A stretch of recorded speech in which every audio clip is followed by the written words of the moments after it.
Hey, good morning, good evening, or possibly good afternoon, because who knows what time you actually hit the play button.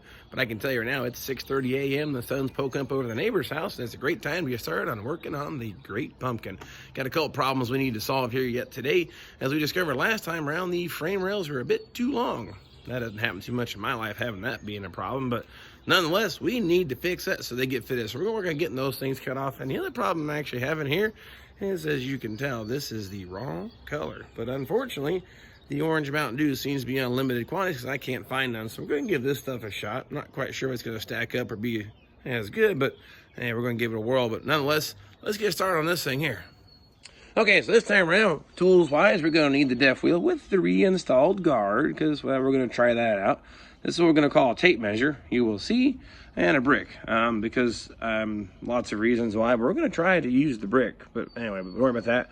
Got the Mountain Dew, not quite orange. We're going to give it a shot, and some frame rails need to cut up on. All right, so let's get this thing started. So where do we begin? Well, I'm going to try some of this, what they call Purple Thunder. Not really sure if I'm going to like it or not, but I'm going to try it. No,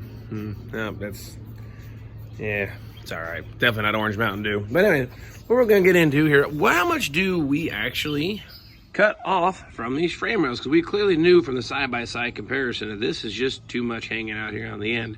I'm going to guess I'm a little just over an inch, but the best way that I can come up with to measure it is this is a great point of reference right here, the spring shackle mount. That's going to be the same between both frame rails, the original and this replacement. To lay those side by side, they were the same. So I'm going to use this as a point of reference. So I'm going to go measure the original frame rail from the edge of this here to back here and determine what it needs to be. That way I can basically figure out how much I need to cut off. And how we're going to get that measurement? Well, I kept the old trunk floor frame rails all intact for, I guess you say, times just like this, or a point of reference, because, well, I need to know these numbers. Now, what I'm going to do is, this is our rear spring shackle mount. This is the same as the other one. We're going to use one of these edges here as a reference point and then measure back to here and determine what the length needs to be of the frame rail. And it looks like from the center line to the tail panel is 2 7/8 from the outer edge of this here. So that's going to be my magic number, 2 7/8.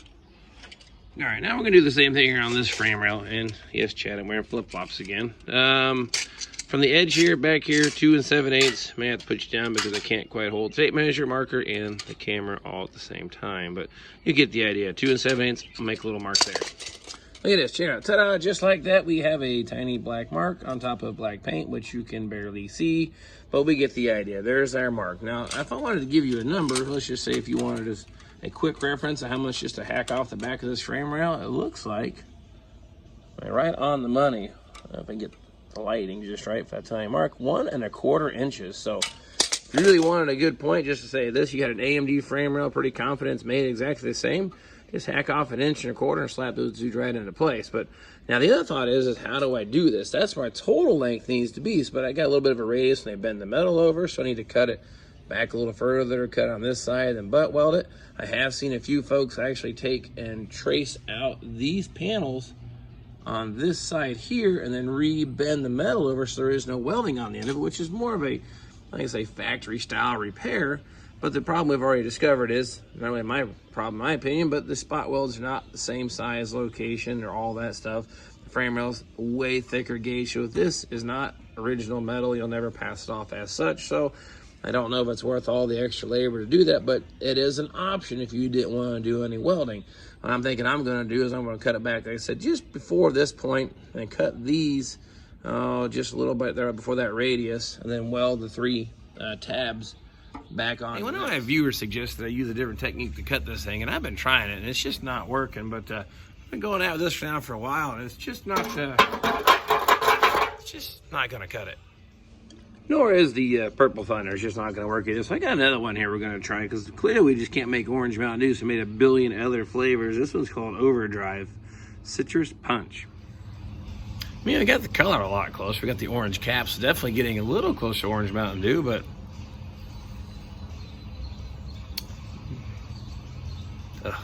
nope, just not the same. What I've done so far is taking some masking tape and just come to the inside edge where I want to cut this thing at, because it's kind of hard to see the black marker on the black paint. This is a good visual for me to get this thing cut out of the way. So I'm going to start by cutting these 3 ears off and then making my final cut where I need to weld that in. So we'll get these cut out of the way.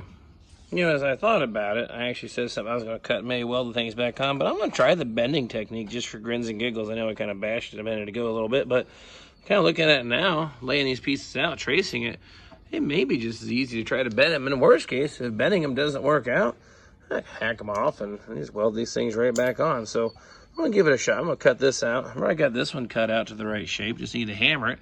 It may be just as easy to do it this way. Okay, well, I did use some tape here for some contrast so you can see what the heck I'm doing, because using the black marker on the black primers isn't working. But you can see here I traced out where it needed to be. I left myself a little bit of an area.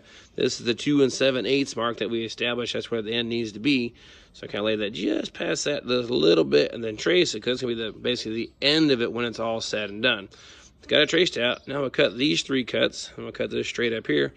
Get that bent and see how this looks. All right, there you go, all cut out. Look at this, check out, same exact shape, dimension, size. Now we just got to do a little 90-degree bend towards the center. This one towards the center, this one actually gets bent towards the outside. So let me get this thing's work to see if I get this metal to bend, and then heck, we'll be done without having to do any welding, except for you still have to weld the frame rails in, but nonetheless, this could be done, possibly this mod, without doing any welding. Now the next trick is, how do you bend this? This one actually gets bent towards the sky. I turned to flip the frame rail over on you, and I found these vice grips. I'm thinking I'm going to try to lay these on as a nice clean straight edge and give this thing a twist or a bend and see what happens. I'm kind of hope for the best, because here's what I guess you would say, there's more than one way to skin a cat. I've never done this before. This is kind of a trial and error, having some fun. So you may have an opinion, better way, or something that you might want to share. Please put it in the old comments. But like I said, this is something that I'm kind of making it up as on the fly here, and so far so good. And that's some heavy metal. But I think it's working.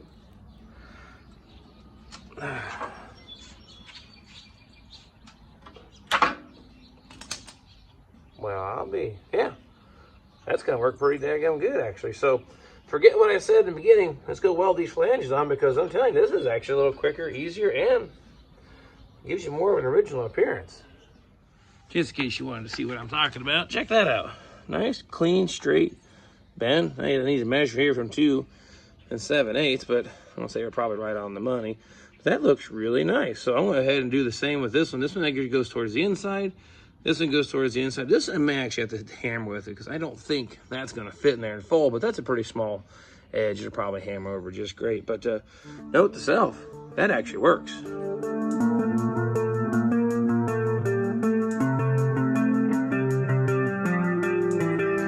All right, check this out. I have that all squared away. And of course it peels the paint off that, but actually I should do a side-by-side comparison of the other frame rail, but that's gonna work. And I didn't have to do any welding, and that stuff actually bent relatively easy, to my surprise. Now, I'm not gonna explain exactly how today, why I actually have a spare frame rail sitting around. That's a different story for another day, but as you can see, you get the same visual, same idea, same 3 years to tie on to, but now we's a whole heck of a lot shorter. I fit right in that car, no problem. All right, I got one frame rail docked up. Still got to do the other frame rail, but the sun's coming out. It's getting a whole heck of a lot hotter here. So I got another Mountain Dew here to try. This one's called the Flaming Hot Mountain Dew. Still, again, not orange. Close to the right color, but now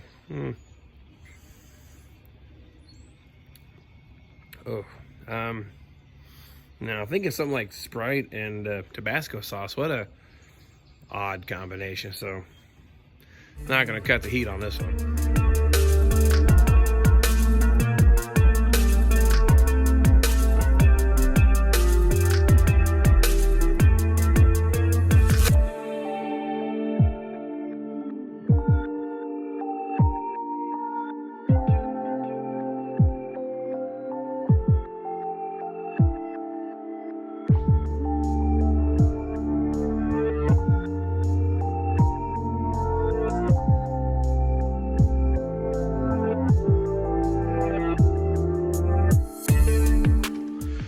And now I have the driver's side one all squared away and happy and good. So that was actually a relatively easy mod.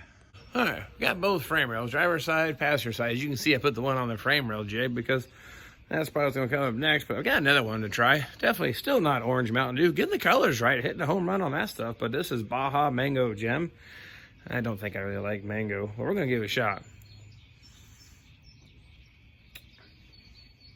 Well, of the 3 other flavors I've tried today, this one's not bad. Not quite Orange Mountain Dew, but definitely a whole lot closer. Yep.